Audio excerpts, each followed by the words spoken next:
ఓం శ్రీ గురుభ్యో నమ. వాగర్ధావివ సంప్రోక్తో వాగర్ధ ప్రతిపత్తే జగతో పితరో వందే పార్వతీ పరమేశ్వరో. వ్యాసాయ విష్ణురూపాయ వ్యాసరూపాయ విష్ణవే నమో వై బ్రహ్మనిధియే వాసిష్ఠాయ నమో నమ. గురు బ్రహ్మ గురు విష్ణు గురుదేవో మహేశ్వర గురు సాక్షాత్ పరబ్రహ్మ తస్మై శ్రీ గురవే నమ. ఓం శ్రీ మాత్రే నమ. మనకి శ్రీ క్రోధినామ సంవత్సరంలో ప్రస్తుత మాసం శ్రావణ మాసంలో గ్రహస్థితులు ఏ విధంగా ఉండబోతున్నాయి, ద్వాదశ రాశుల వాళ్ళకి ఏ విధంగా ఫలితాలు ఉండబోతున్నాయో ఒకసారి మనం చూస్తే, ప్రధానంగా ఆగస్టు 5వ తారీఖు నుంచి సెప్టెంబర్ 3వ తారీఖు వరకు కూడా శ్రావణ మాసం అనేది ఉంటుంది. మనకి చాంద్రమానాన్ని అనుసరించి శ్రవణ నక్షత్రం పౌర్ణమి రోజు ఉంటే అది శ్రావణ మాసం అని, ప్రతి మాసాన్ని కూడా మనం క్యాలిక్యులేట్ చేసుకుంటాం. జ్యేష్ఠ మాసం పౌర్ణమి రోజు ఉంటే జ్యేష్ఠ మాసం అని, విశాఖ నక్షత్రం పౌర్ణమి రోజు ఉంటే అది వైశాఖ మాసం అని మనకి చాంద్రమానాన్ని అనుసరించి చెప్పబడింది. ముఖ్యంగా ఈ శ్రావణ మాసంలో ద్వాదశ రాశుల యొక్క ఫలితాలు ఏ విధంగా ఉండబోతున్నాయి, మరి ఒక్కొక్క రాశికి ఒక్కొక్క రకమైన ఫలితం అనేది ఉండబోతుంటుంది కదా. మరి ఈ శ్రావణ మాసంలో గ్రహస్థితులు ఏ విధంగా ఉండబోతున్నాయి? వృషభ రాశిలో గురుకుజుల యొక్క సంచారం, కర్కాటక సింహరాశుల్లో రవి యొక్క సంచారం, తదుపరి బుధుడు సింహరాశిలోను కర్కాటక రాశిలోను సంచారం, బుధుడు వక్రస్థితిలోకి వెళ్ళటం, శుక్రుడు బుధుడు కూడా సింహరాశిలో సంచారం చేయటం, అలానే 25వ తారీఖు తర్వాత శుక్రుడు కన్యారాశిలో కేతువుతోటి సంచారం చేయటం, శని కుంభరాశిలో వక్రస్థితిలో ఉండటం, మీనరాశిలో రాహు యొక్క సంచారం. ఈ సంచారంలో ఈ గ్రహస్థితిని మనం ట్రాన్సిట్ సిస్టమ్ అంటారు. అంటే గోచారరీత్యా చెప్పబడే ఫలితాలు మాత్రం ఇవి, జన్మజాతకాలు ఎప్పుడు కూడా కాదు. అది గమనించాలి ప్రజలందరూ కూడా. ఈ గోచారరీత్యా ఈ శ్రావణ మాసంలో మరి ఏ విధంగా ఉండబోతుంది అని చూసుకునేటట్టయితే, కొంతమందికి విభిన్నమైన ఫలితాలు ఉంటాయి, మిశ్రమైన ఫలితాలు ఉంటాయి. కొంతమందికి మంచి ఫలితాలు ఉంటాయి, చెడు మిశ్రమైన ఫలితాలు, రకరకాల ఫలితాలు ఉంటాయి.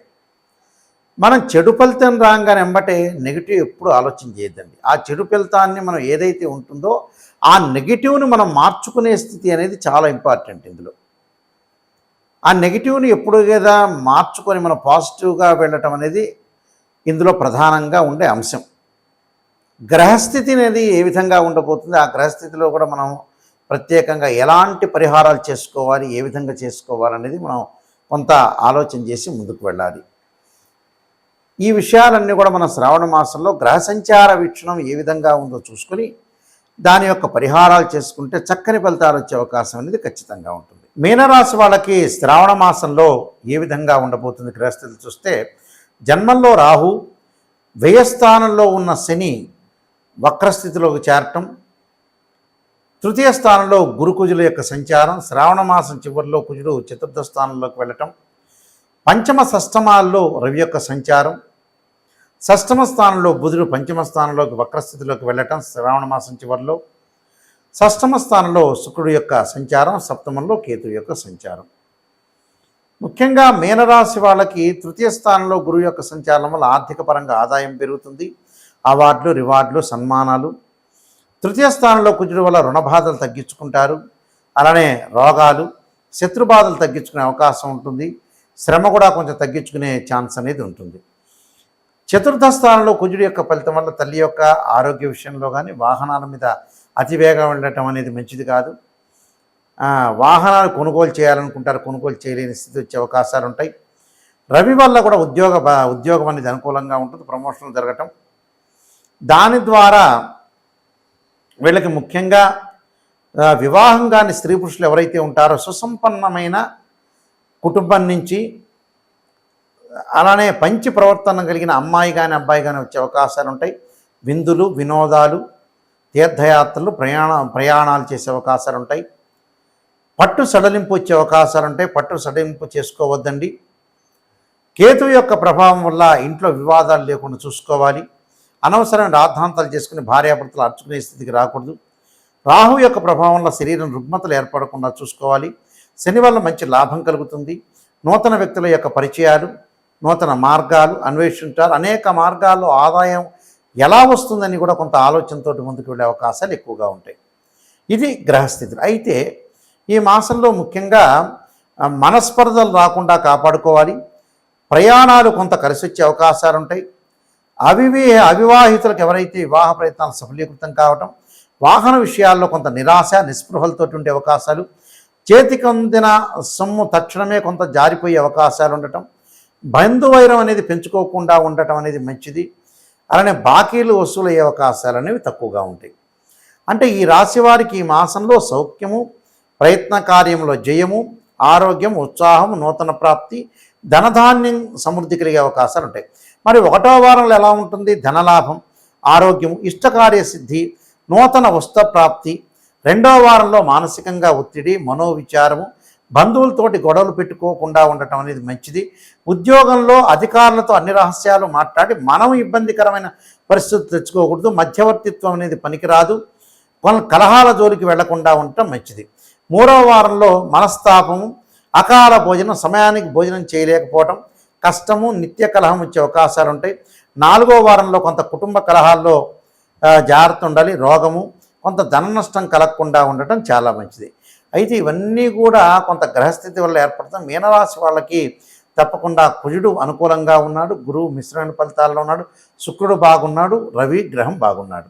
శని కూడా వక్రస్థితిలో ఉండటం వల్ల కొంత లాభం కలిగే అవకాశాలు ఉంటాయి. కాబట్టి వీళ్ళకి అంతా కూడా టోటల్గా ఎక్కువగా బాగుంటుందని చెప్పుకోవచ్చు. ఎవ్రీథింగ్ విల్ బి ఓకే అని చెప్పుకోవచ్చు. కాబట్టి వీళ్ళు నేను చెప్పే రెమెడీస్ మీరు పాటించండి, మీకు మంచి జరిగే అవకాశం ఖచ్చితంగా ఉంటుంది. ఈ రాశి వాళ్ళు చేయాల్సిన ప్రత్యేక రెమెడీస్ అనేవి చాలా ముఖ్యంగా మనం భావించి ముందుకు వెళ్ళాలి. దానిలో ప్రధానంగా వాళ్ళు చేయాల్సింది ఏమిటి అని అంటే, ఈ శ్రావణ మాసంలో మొదటి గురువారము, లాస్ట్ గురువారము గురు చరిత్ర పారాయణం చేయాలి. అది ఏ సమయంలో అంటే ప్రదోషకాల సమయం కానీ, అలానే గురువారం రోజున గురు హోరలో ప్రాతకాలంలో ఈ పారాయణం చేయటం చాలా మంచిది. ఇది మంచి రెమెడీ. ఇది 1వ రెమెడీ. 2వ రెమెడీ వచ్చేటప్పటికల్లా ధనం మరింత బాగా కలగాలంటే కుబేర మంత్రాన్ని చదవాలి. అది ఎప్పుడు చదవాలి? శుక్రవారం రోజు చదవండి. ఓం యక్షాయ కుబేరాయ వైశ్రవణాయ ధనధాన్యాధిపతే ధనం ధాన్యం సమృద్ధిమే దేహిమే దాపై స్వాహ అనే మంత్రాన్ని చదవండి. అది ఎన్ని శుక్రవారాలు చదవాలి? ఇది కూడా మొదటి శుక్రవారం, లాస్ట్ శుక్రవారం రోజున నేను చెప్పిన కుబేర మంత్రాన్ని చదవాలి. శ్రీ జగద్గురు ఆదిశంకరాచార్య విరచితమైన శ్రీ కనకధారా స్తోత్రం సోమవారం రోజున చదవటం మంచిది. అది ఒక్క సోమవారం చదవండి, చాలా మంచిది. ఇది 3వ రెమెడీ. 4వ రెమెడీ వచ్చేటప్పటికల్లా మీరు చేయాల్సింది ఓం నమః శివాయ పంచాక్షర్ చేయాలి. అంటే ఆ వారంలో ఎప్పుడైనా సరే శ్రావణ మాసంలో మనకు ఆగస్టు, సెప్టెంబరు మాసాలు కలిపి శ్రావణ మాసం అవుతుంది. కాబట్టి ఈ శ్రావణ మాసంలో ఓం నమః శివాయ పంచాక్షరి అనేది మీరు వీలున్నప్పుడల్లా 21 సార్లు, 27 సార్లు, 54, 108 సార్లు ఓం నమః శివాయ పంచాక్షరి అనేది ఖచ్చితంగా చేయండి. ఆరోగ్య స్థితిగతులు కొద్దిగా బాగలేని వాళ్ళు, శరీరే జర్జరీభూతే వ్యాధిగ్రస్తే కళేబరి ఔషధం జాహ్నవీతోయం వైద్యో నారాయణ హరి మంత్రాన్ని చాలా చక్కగా చదవండి. విద్యార్థులు దక్షిణామూర్తి శ్లోకాన్ని పఠించండి. దానితో పాటు నేను చెప్పిన, అంటే ఇది ఎప్పుడు పఠించాలి? గురువారం రోజున పఠించడం చాలా మంచిది. అంటే ఈ రెమెడీస్ అందరూ కూడా చేసుకుంటే మంచి ఫలితాలు జరిగే అవకాశాలు ఉంటాయి. ఏమీ ఆందోళన చెందొద్దండి, ప్రశాంతంగా ఉండండి. చంచల బుద్ధి, మనస్తత్వం మారుతూ ఉంటుంటే వీళ్ళు చేయాల్సింది ఏంటంటే ముఖ్యంగా క్షీరపుత్రాయ విద్య అమృతతత్వాయ ధీమే తన్నో చంద్ర ప్రచోదయాత్ అని చంద్రగాయత్రి మంత్రాన్ని సోమవారం చదవండి. ఈ మంత్రాలు మీరు వీలున్న సమయంలో చదువుతూ ఉండండి. నేను చెప్పిన వారాల్లో చదివితే ఖచ్చితంగా అన్ని మంచి ఫలితాలు జరిగే అవకాశాలు ఖచ్చితంగా ఉంటాయి. కాబట్టి మీరందరికీ కూడా మంచి జరగాలని ఆశిస్తూ సర్వే జనా సుఖినో భవంతు.